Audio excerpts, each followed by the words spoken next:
Hello, welcome to my channel তুইনাস kitchen. আজকে বানাবো ঝরঝরে সাবুর পোলাও। যে কোনো একাদশী, উপবাস সবই খাওয়া যাবে। এই জন্য সাবুটাকে 2 ঘন্টা ভিজিয়ে নিয়েছি। একটু মোটা দানা সাবু নিয়েছি। আর কিছু সবজি কেটে নিয়েছি, আলু, ফুলকপি, গাজর, আদা, কাজু, কিশমিশ, চিনেবাদাম। এবার একটা কড়াইয়ে বাদাম তেল দিয়ে আলু, ফুলকপি, গাজর আর আদাটাকে একটু ভালো করে ভেজে নেবো। তো এগুলো সবই কাঁচা সবজি, একটু ভালো করে ভেজে নিতে হবে যাতে নরম হয়ে যায়।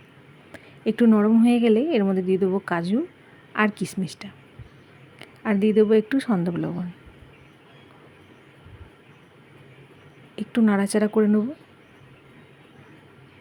দেখবো যখন একটু আলুগুলো সেদ্ধ হয়ে গেছে, এরপর আগে থেকে যে ভিজিয়ে রেখেছি সাবুটা সেটাও দিয়ে দেবো। আর ওপর থেকে দিয়ে দেবো 2 চামচ গুঁড়ো চিনি, আর দিয়ে দেবো একটুখানি গোলমরিচের গুঁড়ো। আর যে চিনেবাদামটা নিয়েছিলাম ওটাও শুকনো খোলায় ভেজে একটু গুঁড়ো করে নিয়েছি, সেটাও দিয়ে দেবো। ব্যাস একটু নাড়াচাড়া করে নেবো খুব ভালো করে। আর ওপর থেকে একটুখানি লেবুর রস দিয়ে দেবো। এটা পুরোপুরি অপশনাল, আপনারা দিতেও পারেন আবার নাও পারেন। এবার চিনিটা একটু গলে গেলেই নাড়াচাড়া করে নামিয়ে দিতে হবে। ব্যাস রেডি ঝরঝরে সাবুর